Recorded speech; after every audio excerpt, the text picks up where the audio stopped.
Perikatan Nasional belum lagi mendaftar dekat ROS mengenai parti mereka yang bertanding itu. Tetapi bagaimana Suhardi melihat perkara ini di mana Perikatan Nasional bertanding dalam kempen ataupun dalam pilihan raya negeri Sabah pada kali ini? Boleh tak Suhardi jelaskan mengenai perkara ini? Okey, terima kasih. Bagi saya ni satu yang menarik sebenarnya sebab kita dah lihat benda ni daripada saya lah dah tahu benda ni lebih kurang pagi tadi, tengah hari tadi. Hmm. Daripada rakan saya, saudara Said Badli Shah, juga naib ketua AMK Pusat. Dan dia kata daripada semakan memang tak ada, dan saya ni biasanya kalau saya tak suka orang cakap saya ambil bulat-bulat, saya buat semakan sendiri. Hmm. Sebab saya pun ada di NGO saya sebagainya kan. Jadi saya buat semakan sendiri. Apabila saya buat semakan sendiri, mula-mula saya cubalah kalau siapa-siapa nak buat semakan tu, boleh buat di Parti Keadilan Rakyat, di ROS di ros.gov.my. Dekat Hmm. situ anda boleh cari ros.gov.my atau Jabatan Pendaftaran Pertubuhan Malaysia. Dan daripada situ anda boleh cari sendiri status ataupun kategori anda punya pertubuhan sama ada sudah diluluskan atau tidak. Jadi bila saya cuba cari Parti Keadilan Rakyat, saya mula-mula cari ialah kawan kata tak percaya, saya cari jadi ada jumpa Parti Keadilan Rakyat, kemudian kita klik aktif, dia ada tulis kat situ. Kemudian kita cari contohnya Parti Islam Se-Malaysia. Kalau Se-Malaysia tu kita satu kan tak jumpa, dia kena asingkan Se-Malaysia tu baru jumpa. Ya. Kita jumpa dekat situ. Kalau kita tengok lepas tu saya cuba cari parti lain, Parti Perikatan. Barisan Nasional sebagainya, kita jumpa. Akhirnya saya cari Perikatan Nasional. Ini kita Ya. buat test dulu. Perikatan Nasional saya tak jumpa dengan perkataan PERIKATAN, Perikatan saya tak jumpa, dan juga PRIKATAN pun saya tak jumpa. Hmm. So dua-dua tu kalau kita tengok kita tak jumpa perkataan tersebut. Okey. Jadi maksudnya kalau tak jumpa, apa maksud dia? Maksud dia kita boleh nampak bahawa sebenarnya berkemungkinan kita tak pertubuhan ini tidak lagi didaftarkan ataupun didaftarkan, maksud mungkin didaftarkan tetapi belum diluluskan. Itu antara persoalan utama. Jadi soalan seterusnya, boleh ke satu pertubuhan yang tidak didaftarkan bertanding dalam pilihan raya? Ya.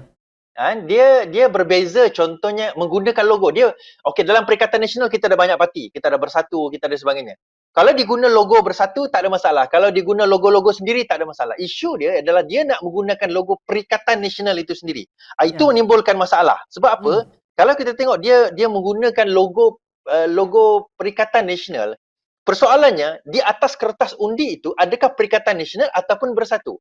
Contohnya kalau kita tengok PRU14, kita menggunakan Pakatan Harapan, tetapi kita tak menggunakan nama Pakatan Harapan, sebaliknya kita menggunakan bendera, logo dan juga nama Parti Keadilan Rakyat. Yang kita faham sebagai Pakatan Harapan. Jadi itu tak mengapa sebab memang Parti Keadilan Rakyat ni sah daripada segi undang-undangnya dan pendaftarannya. Tapi Perikatan Nasional ni kalau sekiranya di atas ballot paper itu menggunakan perkataan Perikatan Nasional, itu adalah sesuatu yang boleh dicabar di mahkamah.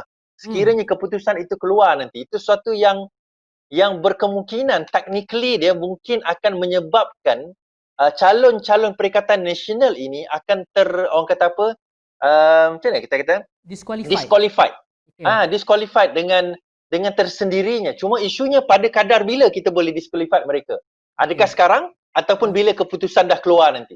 Itu yang menarik. Sebab benda ini tak dibahaskan, tak dibincang sepatutnya masa penamaan calon. Waktu penamaan calon itulah sepatutnya benda ini diutarakan. Dilihat, diutarakan dan dibantah.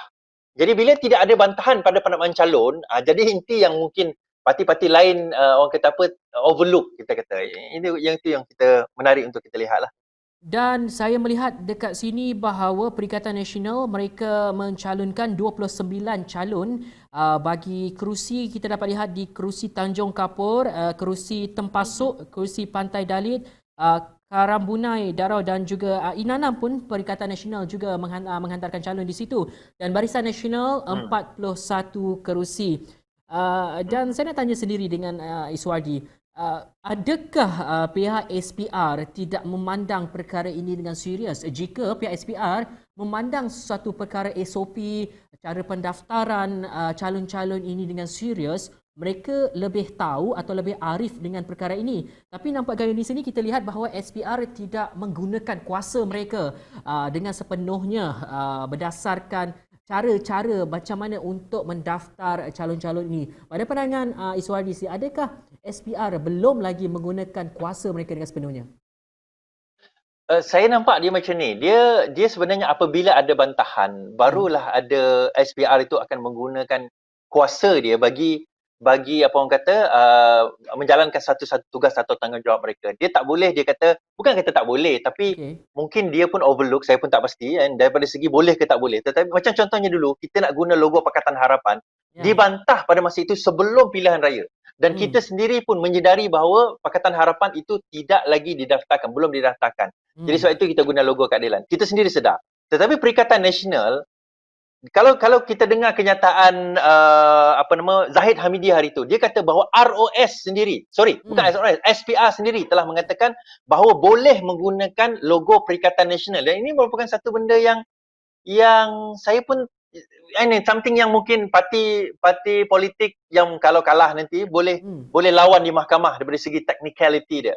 Sebab benda ni, sebab saya faham itu, kalau kita perasan Zahid sendiri dia mengatakan bahawa Datuk Seri Zahid mengatakan bahawa SPR telah meluluskan penggunaan Perikatan Nasional. SPR meluluskan penggunaan Perikatan Nasional. Berkemungkinan paling utama mungkin masa itu atas jaminan dia dah diluluskan. Saya pun tak pasti. Tetapi bila, dan itu berlaku sebelum 12 hari bulan, which is yesterday kan, dua hari lepas. Jadi kalau kita tengok, sepatutnya pada 12 hari bulan itu sudah berlaku satu masif, kita kata satu bangkangan ataupun satu orang kata bantahan yang keras daripada calon-calon yang lain berkenaan dengan perkataan Perikatan Nasional. Tapi nampak tak ada benda itu berlaku. So berkemungkinan kalau sekiranya mereka menang di beberapa kawasan, berkemungkinan apa yang course of action boleh diambil oleh calon-calon lain adalah untuk mengemukakan bantahan kepada